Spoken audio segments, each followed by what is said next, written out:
नमस्कार दोस्तों, मैं तेजस्वी यादव। उम्मीद करता हूं कि आप सब लोग स्वस्थ हैं।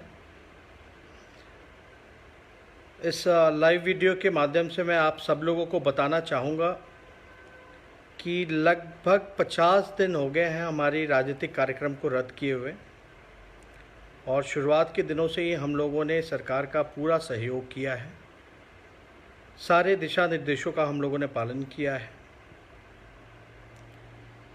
और इस दुख की घड़ी में जो सबसे ज़्यादा हम लोगों की चिंता थी और जो मांगे थी सरकार से, वो ये थी कि लगभग 25 लाख जो बिहार के लोग, बिहार से बाहर जो फंसे हुए हैं, जो श्रमवीर हैं, जो प्रवासी मजदूर गरीब भाई हैं बिहार के, वो फंसे हुए थे।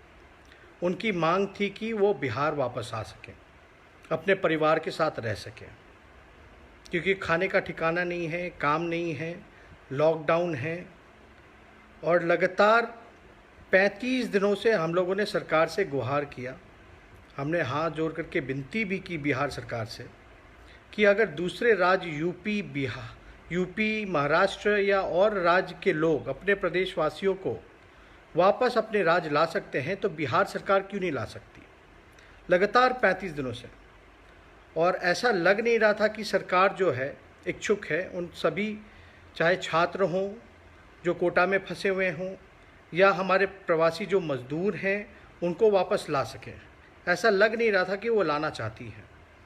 लगातार हम लोगों ने विनती की, और हम लोगों ने ये फैसला लिया, हमारी पार्टी ने, कि 1 तारीख जो अंतर्राष्ट्रीय मजदूर दिवस जो मनाया जाता है, 1 तारीख यानी शुक्रवार, हम लोग जो हैं सांकेतिक रूप से उपवास करेंगे और सरकार पे दबाव बनाएंगे।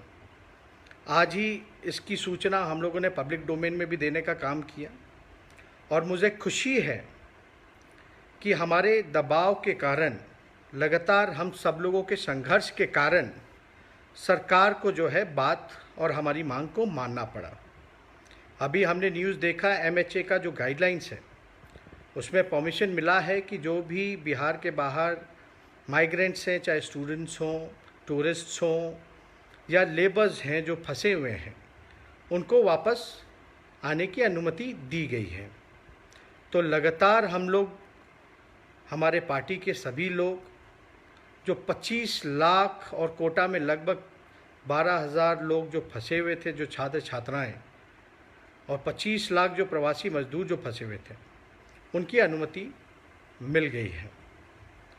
अब ये बार बार हवाला दिया जाता, मुझे समझ में नहीं आ रहा था कि नियम कायदा जो भी हो, लेकिन इस देश में 2 नियम कायदा नहीं हो सकते, अलग अलग राज्यों के लिए अलग नियम नहीं हो सकते।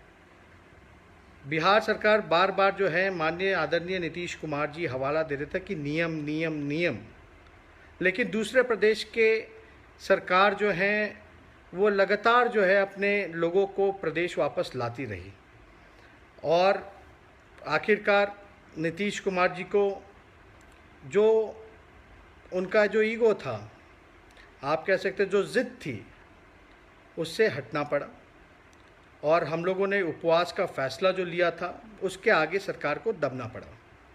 अब मैं माननीय मुख्यमंत्री आदरणीय श्री नीतीश कुमार जी से ये अपील करता हूँ, बिहार सरकार से ये अपील करता हूँ, जो 25 लाख जो बिहार के गरीब भाई हमारे जो फंसे हुए हैं दूसरे प्रदेश में, अब उनको अविलंब वापस बिहार लाने का काम किया जाए, जल्द से जल्द लाने का काम किया जाए।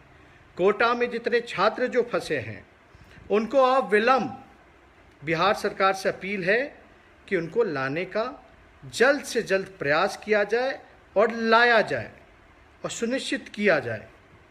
अगर फिर भी आदरणीय मुख्यमंत्री नीतीश कुमार जी और बिहार सरकार के लोग अगर सक्षम नहीं हैं, तो बिहार के लोगों को स्पष्ट बात बताने का काम करें। अब हमको नहीं लगता कि कोई रुकावट हो सकती है लाने में।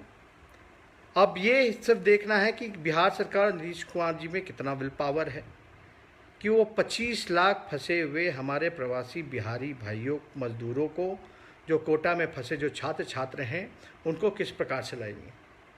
और मैं शुरू दिन से ही कह रहा था, हमने एक पहले भी फेसबुक लाइव वीडियो किया था, हमने सभी मजदूरों भाइयों से कहा था जो गरीब हैं, जो श्रमवीर हैं, कि चिंता आप मत कीजिए, थोड़ा धैर्य रखिए, संयम बनाए रखिए।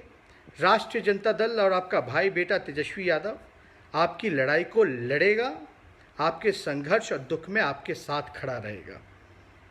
और मुझे खुशी है कि अभी MHA का जो गाइडलाइंस जो मिला है उसमें अनुमति दी गई है। तो आप लोग निश्चिंत रहें। लगातार हम और हमारी पार्टी, हमारे विधायक, हमारे MP, हमारे जितने भी दूसरे प्रदेश के पदाधिकारी हैं, नेता हैं, कार्यकर्ता हैं, वो लगातार मजदूर भाइयों के पास राशन जो कमी थी, जो भूखे थे, उन तक जो राशन पहुंचाने का काम किया, उन सभी लोगों को धन्यवाद देते हैं। और ये काम जारी रहेगा जब तक बिहार के लोग, हमारे भाई बंधु वापस नहीं आ जाते। और ये मैं बार बार कह रहा हूँ कि हम राजनीति नहीं कर रहे, लेकिन एक सवाल बार बार खड़ा होता था कि दूसरे प्रदेश के लोग जो हैं, लॉकडाउन में भी दूसरी सरकार जो है अपने लोगों को लेकर के गई, तो बिहार सरकार की आखिर ऐसी कौन सी मजबूरी है कि वो नहीं ला पाए। इसलिए ये राष्ट्रीय जनता दल और सभी लोगों ने जो उसमें सहयोग किया, सरकार पे दबाव डाला, इसके लिए हम सभी लोगों को धन्यवाद देते हैं। और हमारी कोशिश रहेगी, अभी भी सारी चीज़ों को हम माइन्यूटली देखेंगे, बारीकी से देखेंगे कि किस प्रकार से जो है बिहार के मज़दूरों की स्थिति है, सरकार क्या कर रही है, और जो भी कमियां होंगी, जो भी हमारा सुझाव होगा, आप लोगों से हम लोग साझा ज़रूर करेंगे। लेकिन सिर्फ प्रवासी मजदूरों की ही बात नहीं है। बिहार में आपने देखा होगा राशन वितरण में भी बड़े पैमाने पे धांधली हुई है। कोई पारदर्शिता नहीं रखी गई है, ट्रांसपेरेंसी नहीं है। रामविलास पासवान जी कुछ कहते हैं और बिहार सरकार जो है कुछ और डाटा देती है, डोर टू डोर स्क्रीनिंग की बात कर रही है। लेकिन हम सब लोगों को ये पता है कि बिहार की स्थिति वाकई में कोरोना के समय क्या है। ये केवल डेटा जो दिया जा रहा है बिहार सरकार द्वारा, ये केवल आई वॉश कराने के लिए है, आई वॉश कराया जा रहा है। और बहुत दुख होता है, हमने कई एक आध वीडियोस देखे जहां काफ़ी मजदूर जो प्रवासी जो लोग हैं वो गुस्से में हैं। लेकिन समय ठीक है, गाइडलाइंस का जो अभी अनुमति मिली है, अब बस ये देखना है कि बिहार सरकार 25 लाख मजदूरों को लाने में सक्षम है कि नहीं है। मैं अभी भी सरकार से फिर दोहरा रहा हूँ, अगर सक्षम नहीं है तो साफ साफ जो है आप बताएं, कब तक लाइएगा, क्या व्यवस्था कीजिएगा, किस प्रकार से जो है हेल्थ इंफ्रास्ट्रक्चर बिहार में जो पूरी तरीके से मर्माहत स्थिति में आ गई है, जिस हिसाब से वसूली, रंगदारी लॉकडाउन के नाम पे हो रहा है, बहुत ही दुखद है। लोग पहले से ही पीड़ा में हैं और भी जुल्म हो रहा है सरकार में। सरकार में जितने लोग जो अधिकारी पदाधिकारी जो बेईमान हैं, उनको ये सरकार के लोग प्रमोशन देने का काम कर रहे हैं। ये सारी घटनाएं हमने देखी है। आप लोगों ने जो जवाबदेही दी है, जो जिम्मेदारी मुझे दी है नेता विरोधी दल और विपक्ष के नेता होने के नाते, प्रतिपक्ष का नेता होने के नाते, ये हमारा काम है कि सरकार की कमियों को गिनाना। और विपक्ष जो है सरकार का ही अंग होता है, लेकिन जनता की बात रखना, जनता के लिए लड़ना, खास तौर पे जिस प्रकार से गरीबों को छोड़ दिया गया था। आप देखेंगे कि बीजेपी के जो विधायक हैं वो अपने बेटे को या अपने परिवार के लोगों को कोटा से ला सकते थे, लेकिन और जो है जिसके पास नहीं है, जो गरीब है, जो लाचार है, उसको बिहार सरकार ने छोड़ दिया। कोई कार्रवाई नहीं, कार्रवाई के नाम पे सिर्फ ढकोसला किया जा रहा है। इसलिए आप सब लोगों को मैं धन्यवाद देता हूँ। ये हमारी लड़ाई जो है यह चलती रहेगी जब तक बिहार के लोग वापस बिहार ना आ जाएं, गरीब मजदूर वापस ना आ जाएं, छात्र छात्राएं वापस ना आ जाएं।